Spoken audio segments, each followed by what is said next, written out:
You're listening to the REITE Club podcast, where the focus is all about helping you grow your real estate investment portfolio and live the life you want to live. Come grow with us and join our community at thereiteclub.com. And now your hosts, Sarah Larby and Alfonso Salemi.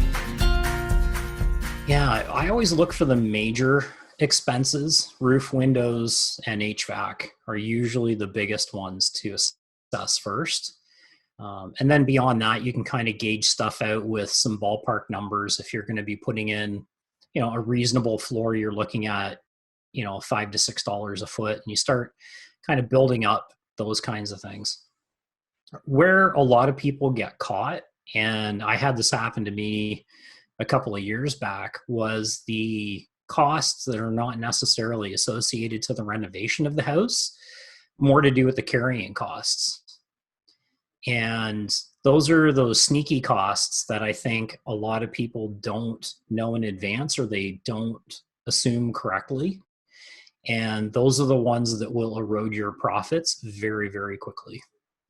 Yeah, absolutely. Holding costs are a big thing. And I think, the other part of it is that there's a difference type of reno that you're going to do for a property you're going to sell and flip, or a property that you're going to rent, and based on where that is too.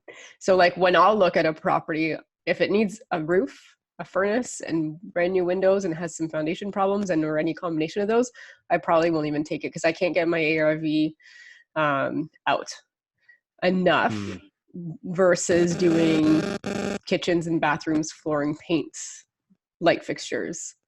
I find for me, for the BRRRR strategy, that's where I usually get my best ARV, my best reno, versus messing around with too many high ticket items all at once. But that may differ when you're selling a property and you're renovating to sell, if you want top dollar in a higher end market, as an example. What are your thoughts on that, Michael? Yeah, I totally agree with that, Sarah. I think, you can spend $30,000 in windows in a house and very quickly, and you don't necessarily get that money back, even dollar for dollar, when it comes time to sell a house or have it appraised for the BRRRR. Yeah, it's kind of nice. And in the long run, you're going to have better efficiency in heating and cooling the home and all those great things.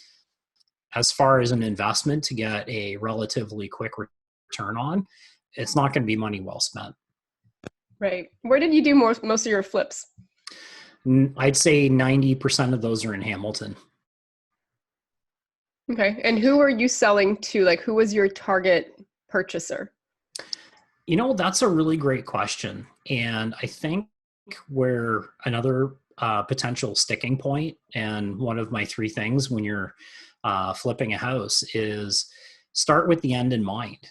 Who is going to be your target buyer, right? You've got to figure out if 80% of the people moving into an area are young families and first-time buyers, then you don't want to put in the most expensive finishes, because they probably can't afford it, right? So start with the end in mind and know who your ideal buyer is going to be, and really gear it towards them. So, we've done projects in Hamilton, and we've done some projects in Burlington, and they're very different projects. The budgets have to be different. Even the timelines have to be different, which has an effect on your holding costs. So. And also, like, with the realtor background as well too, and a lot of people kind of juggle back and forth, say, hey, should I leave my full-time job, also become a realtor as an investor, or even a mortgage broker, and thinking about those types of things. Is there a huge advantage, or for yourself working with many investors, you get to see these markets that have moved, gone up, down in different periods of time.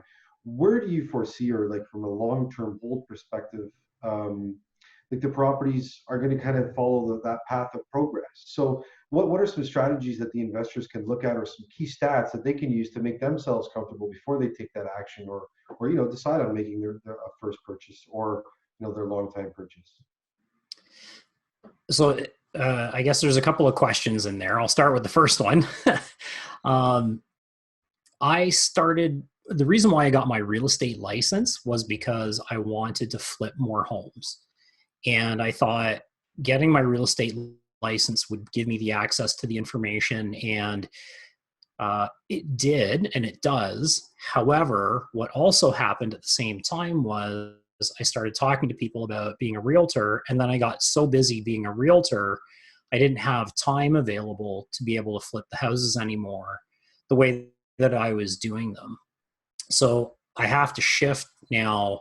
If I'm going to continue doing that, I can't be on the tools and investing 3 or 4 months of my time into flipping a house while being a realtor and doing everything else. So you kind of have to pick your path and pick your lane and stay in your lane, in my opinion, if you want to really go far with what you're doing. So, it's that whole jack of all trades, master of none. And I think that really does apply here. Yeah, right? absolutely. I mean, you guys can attest to that too, I'm sure. I mean, could you imagine if you now had your real estate licenses and you had to invest, 30, 40 hours a week because you've got clients that, this house came on the market, so I need to see it tonight because there's going to go. I mean, I think that's the thing, right? So for me personally, it's just, I don't want another job. Like, I'm doing real estate to free myself a little bit more. But I was thinking at one point, the pros and cons, and I was weighing them, and they're going to be different for everybody. But can we actually talk about that? Because there's a lot of questions. I get that question all the time. I love real estate. Should I become a realtor? And, it is another job in a sense. Like, yes, you're working for yourself or you're the brokerage, but I guess you're self-employed, but there's definitely some good, and then there's definitely some bad, and then there's also I mean, you're in a bit of a different situation. You're an investor as well, but a lot of people are like, oh sweet, I'm going to make like so much money. And then you look at the stats of realtors, like, and you probably know this more than me, but they're like astonishingly low. Like, the average income of a realtor, like, what is it, like 30 grand, 40 grand or something, like crazy low. Yeah, it's funny you mentioned that because I literally just ran those numbers yesterday for another project that I'm working on. And in our particular area, so the Hamilton, Burlington area, the average realtor in 2019 sold 4 homes. So that equals to 50 grand? About 50 grand. And then you have to pay your licensing every year. You've got to pay your RICO insurance every year. Now you've got to have like your car, your cell phone, your brokerage dues. Like, you start putting all that stuff together, you're going to invest. Even if you go to a brokerage that offers like 100% commission and you pay a flat fee thing, like, it's still going to cost you a couple $1,000. So, like, the honest truth of it is a lot of realtors are struggling, and it's not an easy business to achieve a high level of success in. And it's expensive. Like, just to hold your license for a year, it could cost you $5,000 to $7,000 to $10,000, and that's before you actually sell a house. Yeah, and back to your earlier point, right, is that we work with many realtors in the rent to own program, a lot of realtors that are part of the REITE Club and that come out, but there's all different. There's good. I don't say there's good and there's bad. There's different specialties, right, where certain areas that some people strive in and not, and you have to again know who your target is. The same way when you're selling your property, you need to know who you're selling it is. But if you're a realtor, it's hard to be that master of all trades, right? And it's For sure.